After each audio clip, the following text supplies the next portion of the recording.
Hello everyone, আসসালামু আলাইকুম। সকলকে আরও একবার সুস্বাগতম জানাই তোমাদের সকলের প্রিয় প্ল্যাটফর্ম হালকেনস্টাইন কোর্সের আরও একটি নতুন ক্লাসে। আজকের ক্লাসে আমরা আলোচনা করব এইচএসসি ইংলিশ একাডেমিক ইংলিশের সেকেন্ড পেপার নিয়ে, এবং আমাদের টপিকের নাম তোমরা দেখতে পাচ্ছ already, right form of verbs. Right form of ভার্বসের ক্লাস 1 নিয়ে আমরা আলোচনা করব। অলরাইট, তো চলো শুরু করা যাক আজকের ক্লাস। তো ফার্স্ট অফ অল আমরা সাবজেক্ট ভার্ব এগ্রিমেন্ট নিয়ে আলোচনা করব। আমরা বেসিক্যালি আমাদের যে একাডেমিক এই যে ক্লাসগুলো আছে সেগুলোতে আমরা ট্রাই করতেছি বেসিক জিনিসপত্রগুলো নিয়ে প্রথমে কথা বলার, ঠিক আছে, যে আমাদের নর্মালি সচরাচর যে জিনিসগুলো আসে। কারণ রাইট ফর্ম ভার্বসে তো অনেকগুলো রুলস আছে, তো আমরা প্রথমত যেটা করব সেটা হলো যে আমরা বেসিক রুলসগুলো নিয়ে আলোচনা করার চেষ্টা করব, যেগুলো আমাদের সচরাচর পরীক্ষায় বেশি আসে, এবং তারপর আমরা ধাপে ধাপে আরও ডিপে যাব এবং বাকি জিনিসগুলো কভার করবো, বাকি টপিকগুলো। তো চলো শুরু করা যাক আজকের ক্লাসটা, আর কথা না বাড়িয়ে। অল রাইট, তো ফার্স্ট অফ অল আমরা দেখতে পাচ্ছি নাম্বার 1, সাবজেক্ট সিঙ্গুলার হলে ভার্ব সিঙ্গুলার হবে, আর সাবজেক্ট যদি প্লুরাল হয় তাহলে ভার্বও প্লুরাল হবে। এটা অনেক অনেক অনেক বেসিক একটা কনসেপ্ট, আমরা অলরেডি সবাই জানি, ঠিক আছে। আমরা যারা স্টুডেন্টস আছি এইচএসসি পর্যন্ত পড়াশোনা করতেছি, এসএসসি লেভেলে আমরা এই জিনিসগুলো পড়ে আসছি। আমাদের এই গ্রামার পার্টে রাইট ফর্ম ভার্বস পার্টটুকু এসএসসি বললেও ভুল হবে, তারও আগে থেকে পড়তে পারো, ডিপেন্ড করবে সিলেবাস চেঞ্জ হয়েছে কিনা। বাট হ্যাঁ, এসএসসিতে সবাই আমরা পড়ে আসছি, আর এইচএসসিতে আমরা আবার পড়ছি জাস্ট জিনিসগুলো একটু রিভাইজ করার মতো। আচ্ছা, তো কি আমরা সাবজেক্ট সিঙ্গুলার হলে, সাবজেক্ট যদি আমাদের সিঙ্গুলার হয় ভার্ব সিঙ্গুলার, সাবজেক্ট প্লুরাল হলে ভার্ব প্লুরাল। সহজ কথা। এখন আমরা এক্সাম্পল দিয়ে দেখে নিই। যেমন দেখো, the boy with hat is or are my neighbour. তো আমার এখানে দেখি আমার সাবজেক্ট কি, সাবজেক্ট হলো দ্য বয়। দ্য বয় তাহলে কি এখানে আমাদের বয় আমাদের সাবজেক্ট। কীরকম সাবজেক্ট? Singular subject. এখানে কি একটা বালকের কথা বোঝাচ্ছে না? দা বয় বলতে কয়টা বালক বলছে? একটা বালক, অবভিয়াসলি দ্য বয় ছেলেটি। উইথ হ্যাট, যার মাথায় টুপি আছে, তো নির্দিষ্ট করে বলা হচ্ছে ছেলেটি। আর্টিকেল ক্লাসে আমরা এ অ্যান্ড বি কেমনে কোথায় বসে আমরা আলোচনা করছি। তো দ্য বয় উইথ হ্যাট বলতে একটা বালককে বোঝানো হচ্ছে। তাহলে আমার কি অলরেডি মার্ক করা আছে যে is my neighbour. Is my neighbour, কারণ এখানে ইজ এবং আর দুইটা ভার্ব ছিল, তার মধ্যে ইজ হলো সিঙ্গুলার ভার্ব, আর হলো প্লুরাল ভার্ব। সো আমাদের অ্যান্সার হলো কি ইজ মাই নেইবার। ওকে, তারপর কি boys think or things that they are going to have a great day. Okay, আরেকটা আমরা যদি উদাহরণ দেখে নিই। সো এখানে দেখো বয়েস, আমরা এর আগে দেখলাম কি বয় হইল সিঙ্গুলার সাথে এস যুক্ত হয়েছে, বয় হইল সিঙ্গুলার সাথে এস যুক্ত হয়েছে, এটা প্লুরাল হয়ে গিয়েছে। তো আমাদের এক্ষেত্রে আমার সাবজেক্টটা কি? Plural subject. প্লুরাল সাবজেক্ট, তাহলে এর ভার্বটা কি হবে? প্লুরাল ভার্ব হবে। তাহলে থিঙ্ক হবে না থিংস হবে? অবভিয়াসলি থিংস হবে। Things that they are going to have a great day. Alright, number 2 আমরা চলে আসি। সেন্টেন্সে একটি পজিটিভ সাবজেক্ট ও একটি নেগেটিভ সাবজেক্ট থাকলে ভার্ব পজিটিভ সাবজেক্টের সাথে অ্যাগ্রি করবে। আচ্ছা, এটা আবার কি জিনিস? আমরা এক্সাম্পল দিয়ে বুঝে নিই। You but not, I am, is are, believing your oblique my decision. Okay, তো ফার্স্ট অফ অল কী বলছে আমরা যদি একটু ব্যাখ্যা করি। সাবজেক্ট একটি পজিটিভ সেন্টেন্সে, যে কোনো সেন্টেন্সে একটা পজিটিভ সাবজেক্ট একটি নেগেটিভ সাবজেক্ট যদি থাকে, ঠিক আছে। পজিটিভ নেগেটিভ মিলে তো আমরা জানি, পজিটিভ মানে হ্যাঁ বোধক, নেগেটিভ মানে না বোধক। তো একটা সাবজেক্টে যদি একটি পজিটিভ সাবজেক্ট থাকে এবং একটা নেগেটিভ সাবজেক্ট থাকে, মানে বেসিক্যালি একটা সেন্টেন্সে যদি দুই ধরনের সাবজেক্ট থাকে, একটা পজিটিভ একটা নেগেটিভ, এরকম যদি হয় তাহলে আমরা কী পাবো? ভার্বটা হবে পজিটিভ সাবজেক্টের সাথে অ্যাগ্রি করবে, নেগেটিভের সাথে না। ঠিক আছে, আমরা যেমন লাইফে কী করি যে অনেক ব্যক্তির মধ্যে অনেক দোষগুণ অনেক কিছু থাকে, তো আমরা সবসময় ভালোটা পিক করার চেষ্টা করি না, যে কারোর মধ্যে যতই খারাপ গুণ থাকুক আমরা কি করি? ভালোটুকু নিয়ে নেওয়ার চেষ্টা করি, ঠিক আছে। এরভাবে মনে রাখলেও আর কি আশা করা যায় কাজে দিবে। Okay, so you but not, I are believing your decision. আচ্ছা, আমরা পরের স্লাইডে চলে যাই, নেক্সট স্লাইডে। ওকে, সো এবার আমরা আসি কি 3 নাম্বার, কালেকটিভ নাউন যদি গ্রুপ হিসেবে কাজ করে তাহলে ভার্ব হবে সিঙ্গুলার, কিন্তু গ্রুপের মেম্বাররা যদি ইন্ডিভিজুয়ালি কাজ করে তাহলে ভার্ব হবে প্লুরাল। কালেকটিভ নাউন, নাউন ক্লাসে আমরা পার্টস অফ স্পিচ অলরেডি পড়ে আসছি। কালেকটিভ নাউনের মধ্যে কী কী আসে? লাইক কালেকটিভ বলতে কী বোঝায়? সমষ্টিগত, সমষ্টিবদ্ধ, লাইক আর্মি, পুলিশ, এরকম আরও বিভিন্ন রকমের, ট্রাইব, ফ্যামিলি, ডিপার্টমেন্ট, এরকম বিভিন্ন রকমের নাউনের সাথে আমরা পরিচিত, যারা কালেকটিভ নাউন। যদি গ্রুপ হিসেবে কাজ করে, গ্রুপ হিসেবে কাজ করে তাহলে কি হবে? ভার্ব হবে সিঙ্গুলার। মানে কালেকটিভ নাউন যেগুলো বেসিক্যালি আছে আমাদের, আমরা অলরেডি বেশ কিছু উদাহরণ আমার সামনে দেখতে পাচ্ছি। সেগুলো যদি একটা গ্রুপ হিসেবে কাজ করে, মানে একটা এন্টিটি হিসেবে কাজ করে, জাস্ট অনলি ওয়ান এন্টিটি হিসেবে কাজ করে, তাহলে সেটা হবে কি সিঙ্গুলার, ভার্ব হবে সিঙ্গুলার। কিন্তু গ্রুপ মেম্বাররা যদি সেপারেটলি কাজ করে বা ইন্ডিভিজুয়ালি কাজ করে, তাহলে ভার্ব হবে কি প্লুরাল। তাহলে ভার্ব হবে কি প্লুরাল। যদি সবাই মিলে একটা কাজ করে তাহলে আমার ভার্ব হবে সিঙ্গুলার, যদি ইন্ডিভিজুয়ালি আলাদা আলাদা কাজ করে তাহলে ভার্বটা হবে কি প্লুরাল। আচ্ছা আমরা দেখে নিই, উদাহরণে দেখি। যেমন দেখো, the committee has or have arrived in a decision to its or their report.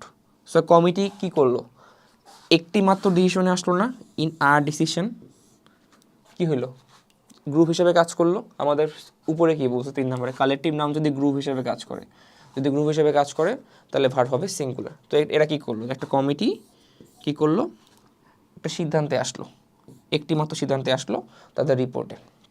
তাহলে অবভিয়াসলি কি হবে, এখানে হ্যাস হবে। The committee has arrived in a decision to its report. To its report হবে, their report হবে না, to its report হবে। এবার আমরা নেক্সটে আসি। The board was or were divided in its or their opinions regarding the matter.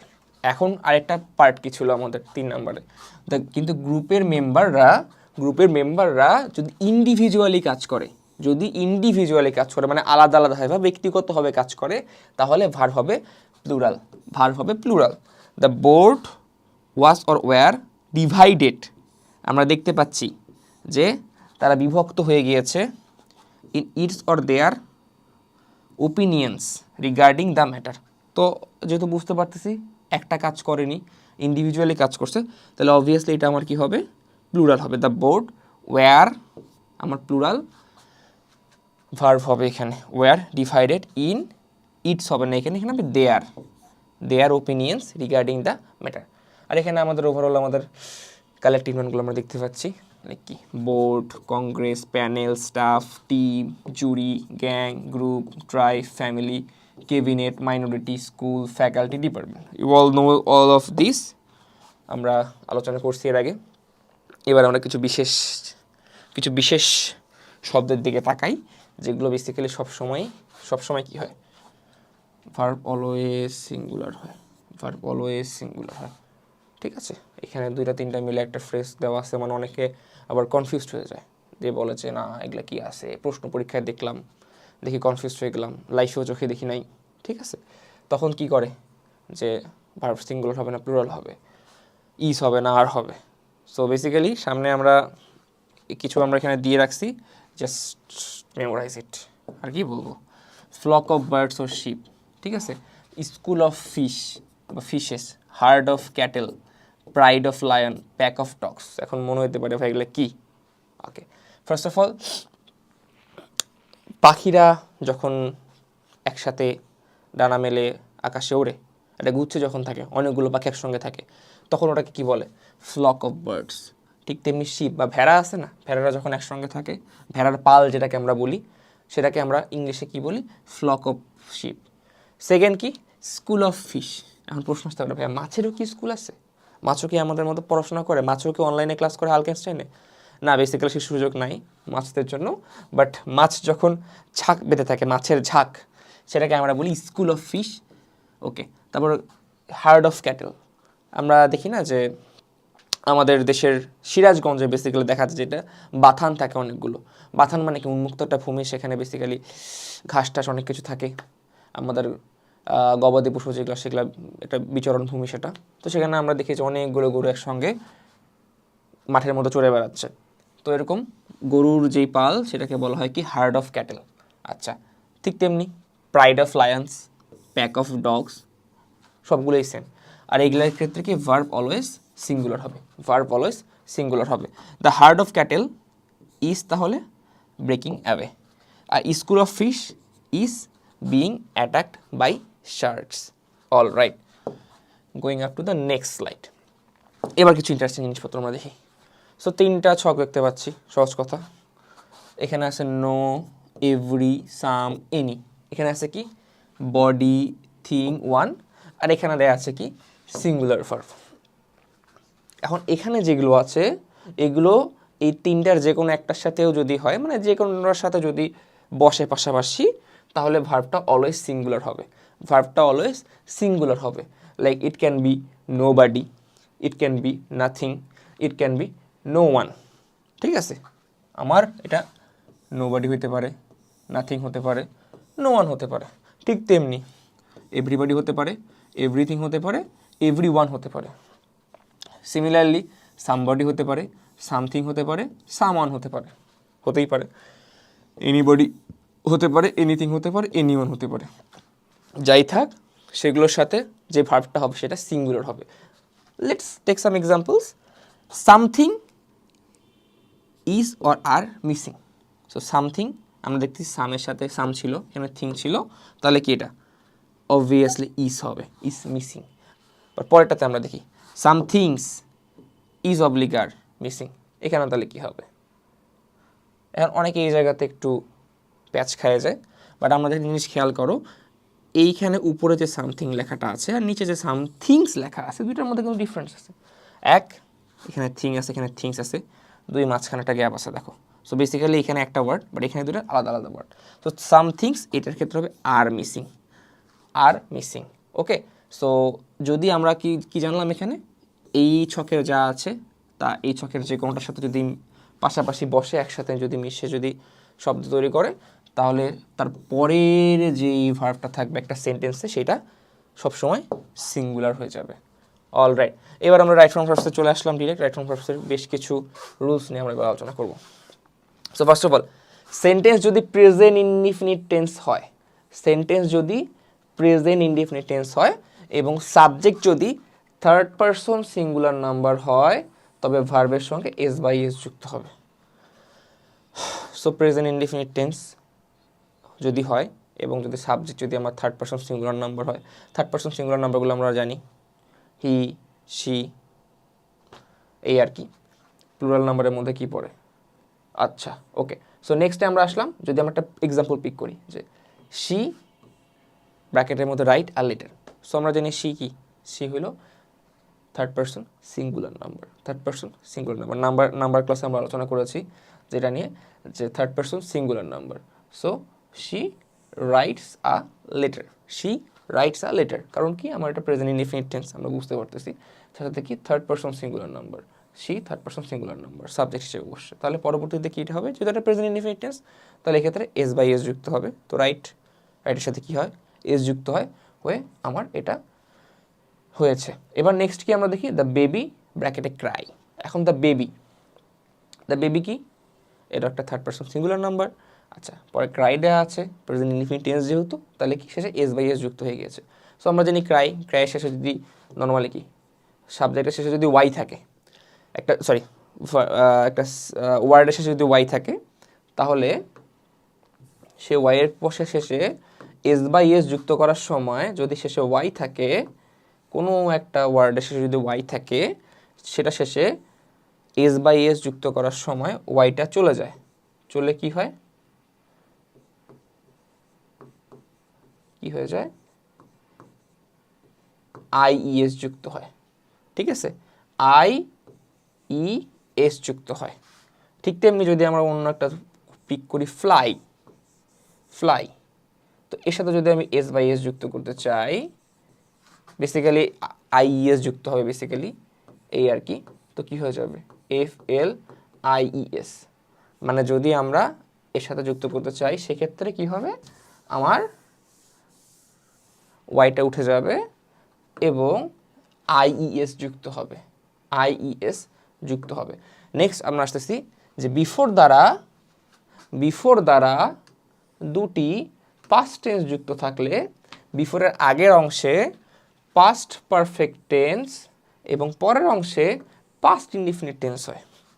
Before দ্বারা, যেমন ডাক্তার আসিবার পূর্বে রোগীটি মারা গেল, আমাদের একটা খুবই কমন ট্রান্সলেশন, বা আমাদের ট্রান্সফরমেশন অনেক সময় চলে আসে। ঠিক আছে, তো খুবই কমন ট্রান্সফরমেশন এবং ট্রান্সলেশনের জন্য অনেক স্টুডেন্টদের কাছে এটা মূর্তমান একটা আতঙ্কের নাম, যে ভাই বিফোর এবং আফটারের ইউজটা কীভাবে হয়। তো আমরা আজকের ক্লাসটার পর আই গেস এই বিষয়ে আর প্রবলেম থাকবে না, যে বিফোর এবং আফটারের ইউজেসটা কেমন করে হয়। যে বিফোর দ্বারা দুটি পাস্ট টেন্স যুক্ত থাকলে বিফোরের আগের অংশে পাস্ট পারফেক্ট টেন্স এবং পরের অংশে পাস্ট ইনডিফিনিট টেন্স হয়।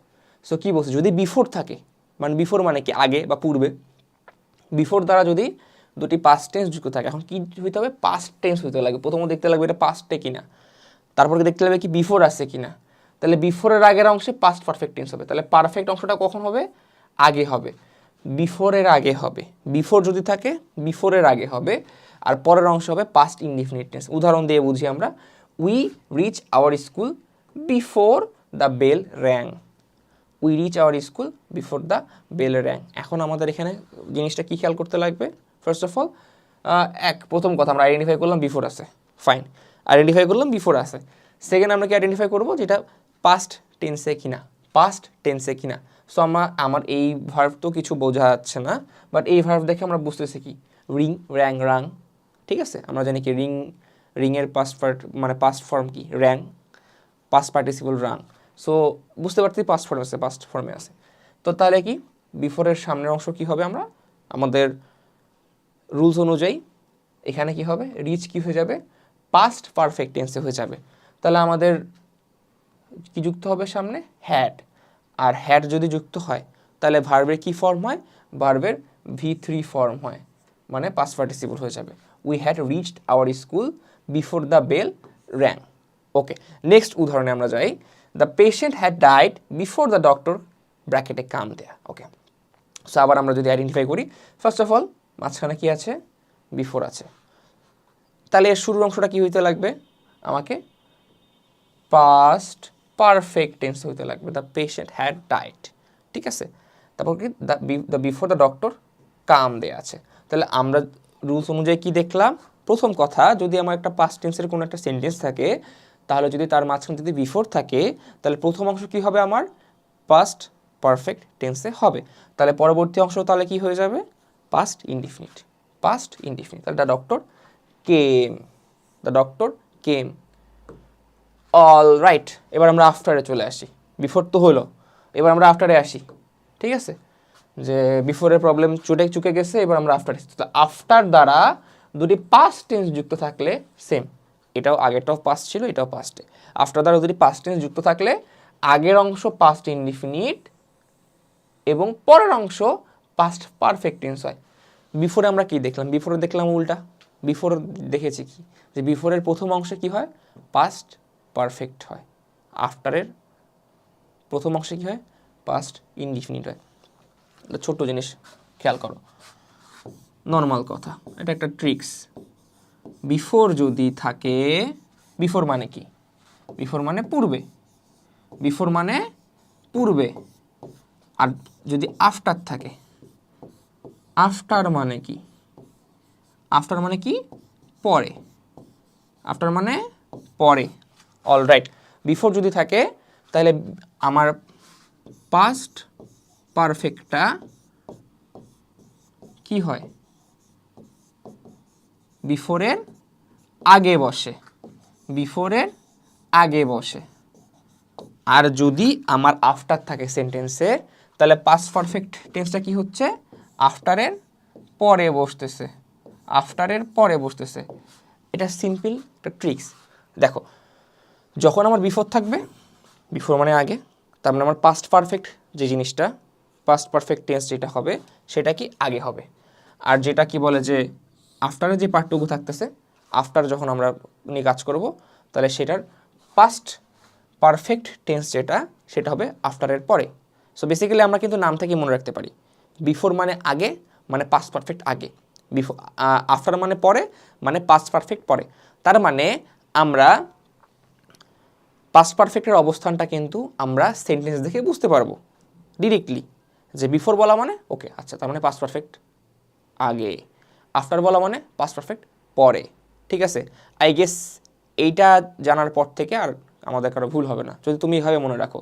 মনে রাখার অনেক ধরনের টেকনিক্স আছে, বাট আমার মনে হয় এটা হেল্পফুল, মানে আমার ক্ষেত্রে হেল্প করে আর কি। যে বিফোর মানে আগে, আগে কি পাস্ট পারফেক্ট, আফটার মানে পরে, পরে কি পাস্ট পারফেক্ট। বেসিক্যালি আমরা পাস্ট পারফেক্টটুকু কোথায় হয় এটা মনে রাখবো, তাহলে পাস্ট ইনডিফিনিট নিয়ে আমাদেরকে আর ঝামেলা করা লাগবে না। কারণ অনেকে দেখা যায় কি কোনটাকে কোনটা পরে পাস্ট ইনডিফিনিট কি পাস্ট পারফেক্ট গুলায় ফেলে। সো এই জন্য আমাদের কী করতে হবে, আগে মানে আগে, পরে মানে পরে। কি আগে, পাস্ট পারফেক্ট আগে, কি পরে, পাস্ট পারফেক্ট পরে। সো আগে মানে আগে, কি আগে? পাস্ট পারফেক্ট আগে, কি পরে? পাস্ট পারফেক্ট পরে। এবার আমরা চলে যাই আমাদের উদাহরণে। ওকে, আই গেস মেইন ঝামেলাটা আমাদের ক্লিয়ার। আচ্ছা, they arrive the station after the train leave. এখন তাহলে এখানে কি আফটার আছে, ওকে, পাস্ট ফর্ম তোমরা বুঝতেই পারতেছি অলরেডি। দে অ্যারাইভড, সো শুরুর অংশটাতে কি আছে? পাস্ট ইনডিফিনিটে আছে। তাহলে আফটার মানে কি পরের, আফটারের পরে কি হবে? Past perfect. আমরা যেটা দেখলাম তো কি, দে অ্যারাইভ দ্য স্টেশন, তাহলে পরে কি হবে? After the train had left, the train had left. All right, এবার আমরা দেখি the patient die after the doctor had come. So after মানে কি? পরে, পরে কি? Past perfect. তাহলে আগে কি হবে? পাস্ট পারফেক্ট যদি পরে হয় তাহলে আগে কি? Past indefinite, the patient died after the doctor had come. এই আর কি। আশা করি এই প্রবলেমটা আমাদের আর এই জন্মে হবে না। ওকে, পরের জন্মে যদি বলে কিছু থাকে তাহলে সেখানে হইতে পারে, বাট আশা করি এই জন্মে হওয়ার কথা না, যদি তোমরা ক্লাসটা মনোযোগ দিয়ে করে থাকো। অল রাইট, এবার আমরা চলে যাই আমাদের পরবর্তী অংশে। তো এবার আমরা দেখছি বেশ কিছু no sooner had, scarcely had, hardly had, ঠিক আছে? এই তিনটা জিনিস নিয়ে আমাদের কনফিউশন, যেমন বিফোর আফটার নিয়ে একটা কনফিউশন থাকে, ঠিক তেমনি আমাদের এই তিনটা জিনিস একটা কিন্তু আমাদের কনফিউশন থাকে খুব ভয়াবহ লেভেলের, যে কোনটার পরে কী হবে, কার পরে দেন হবে, কার পরে হোয়েন হবে। তো এরকম বেশ কিছু জিনিসপত্র আছে। তো আমরা চেষ্টা করবো এই আগেটা যেভাবে আমরা পড়লাম খুব সহজে মনে রাখলাম, এটা আমরা মনে রাখার চেষ্টা করবো খুব সহজেই। So stay with the class. আচ্ছা, no sooner had dot dot dot dot dot dot, অনেকগুলো ডট, যাই হোক এতগুলো বলো দরকার নেই, দেন। ওকে, তারপর স্কার্সলি হ্যাড অনেকগুলো ডট, তারপর কি হোয়েন, হার্ডলি হ্যাড অনেকগুলো ডট, তারপর হোয়েন। আচ্ছা, সব দুইটা জিনিসের সাথে হোয়েন হচ্ছে, হার্ডলি স্কার্সলির সাথে হোয়েন বসে, এটা জিনিস ক্লিয়ার। শুধুমাত্র নো সুনার হ্যাডের সাথেই ড্যান বসে, ড্যান। এখন তোমরা আবার THEN লেখে আসিও না, অনেক স্টুডেন্ট করে কি যে সবই ঠিক আছে, সবই বুঝেছে, বাট এভাবে যায় THEN লিখে চলে আসে। ধরা একটা নাম্বার হারায় এমনি, ঠিক আছে? একটা ধরা নাম্বার কিন্তু এমনি হারায়। So don't make this mistake. এখানে THAN, দেন, ঠিক আছে? দেন এখানে বসবে। আচ্ছা, এবার কি, যে এগুলো যদি থাকে আমাদের no sooner had dot dot dot then, আর ডট ডট মানে কি, ডট ডটের মাঝখানে কিছু একটা বসবে, যেটা আর কি আমরা দেখবো, বাট বাদ বাকি নিয়মগুলো সবগুলোর ক্ষেত্রে সেম। সো এই তিনটা জিনিস যদি থাকে, প্রথম অংশ পাস্ট পারফেক্ট টেন্স অনুযায়ী হবে। তিনটা জিনিস যদি থাকে, তিনটার ক্ষেত্রেই প্রথম অংশটা পাস্ট পারফেক্ট টেন্স অনুযায়ী হবে, অর্থাৎ ভার্বের পাস্ট পার্টিসিপল ফর্ম হবে। দ্বিতীয় অংশ পাস্ট ইনডিফিনিট টেন্স অনুযায়ী হয়, অর্থাৎ ভার্বের পাস্ট ফর্ম হয়, ঠিক আছে? এটা ক্লিয়ার তো? তো তিনটা জিনিস কি, no sooner had, scarcely had, তারপর কি হার্ডলি হ্যাড। এর মধ্যে শুধু নো সুনার হ্যাডের পরই দেন বসে, আর বাকি দুইটার পরে কি হোয়েন বসে। Problem clear? প্রথম অংশ যদি পাস্ট পারফেক্ট টেন্স হয়, পরের অংশ কি বলছে আমাদের? পাস্ট ইনডিফিনিট হবে। অলরাইট, যেমন no sooner had the bell dash then the teacher dash the room. তো আমরা কি পড়লাম? নো সুনার হ্যাড যদি থাকে তাহলে প্রথম অংশটাতে কি হবে? আমার পাস্ট পারফেক্ট হবে। The no sooner had the bell rang then the teacher enter the room, ঠিক আছে?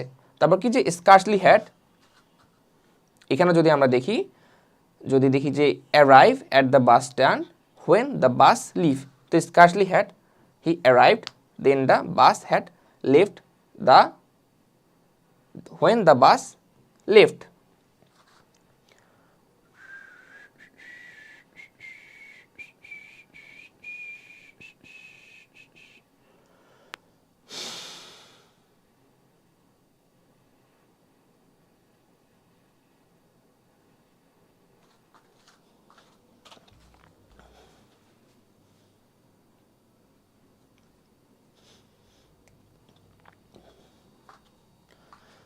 আই গেস আমরা এই জায়গাটা বুঝতে পারছি, যে অর্থাৎ আমার প্রথম অংশ হবে কি, ভার্বের পাস্ট পার্টিসিপল ফর্ম হবে, এবং সেকেন্ড অংশে আমার কি হবে, ভার্বের পাস্ট ইনডিফিনিট ফর্ম হবে।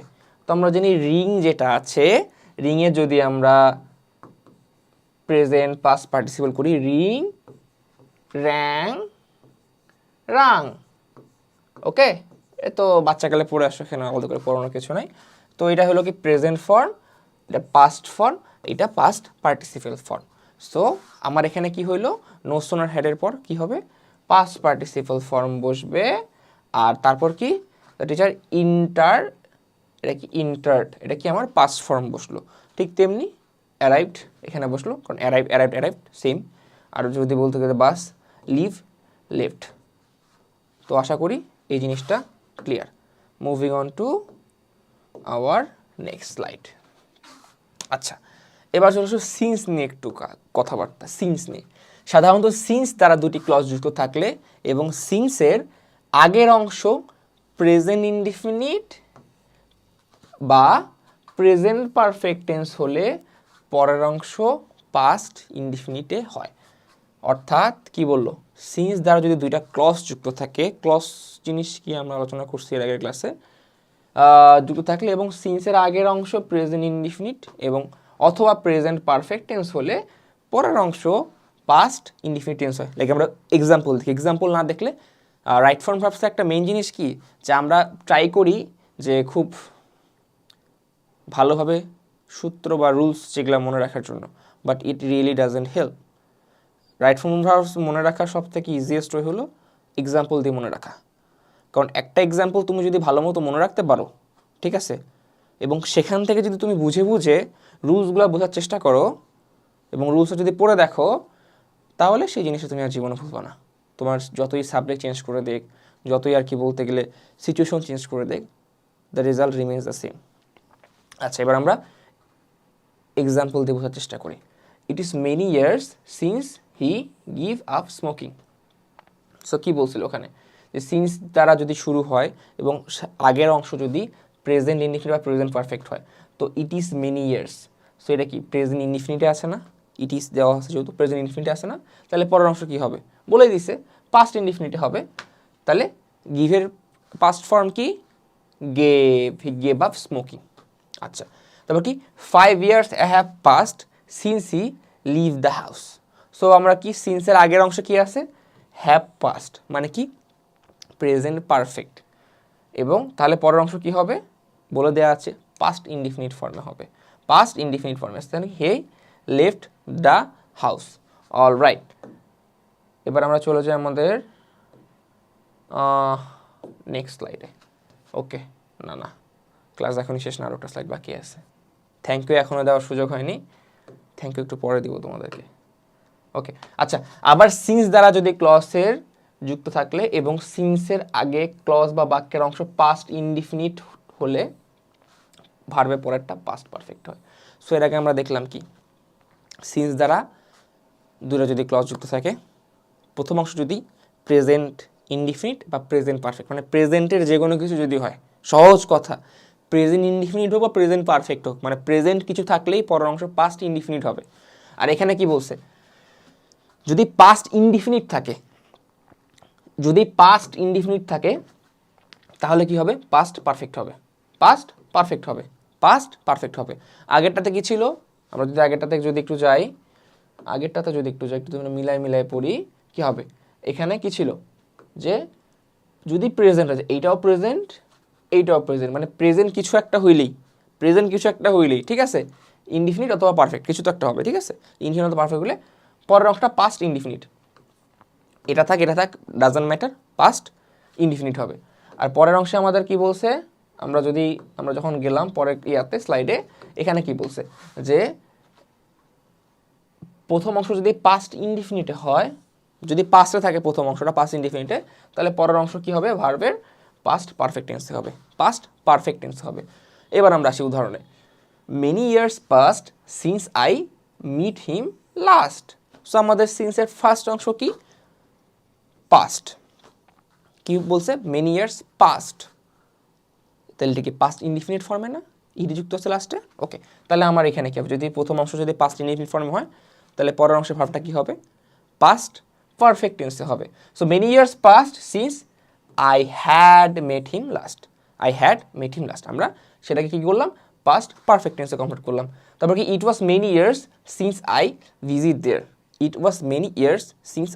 দেয়ার, সো এখানে আমরা কি দেখতেছি, শুরুর অংশটা কি আছে, পাস্ট ইনডিফিনিটে আছে না, আছে, অলরাইট। তাহলে কি পরের অংশ কি হবে, rules, I had visited there, I had visited there, এই আর কি। So that's overall our right from ভার্বসের ফার্স্ট ক্লাস। আমরা খুবই পপুলার কিছু প্রবলেম নিয়ে কথা বলার চেষ্টা করেছি আজকের ক্লাসে। পরবর্তী ক্লাসে আমরা সেম কাজই করব। সো সেই সময় অবধি সবাই ভালো থাকো, সুস্থ থাকো, আর রেগুলার ক্লাস করো। বাই।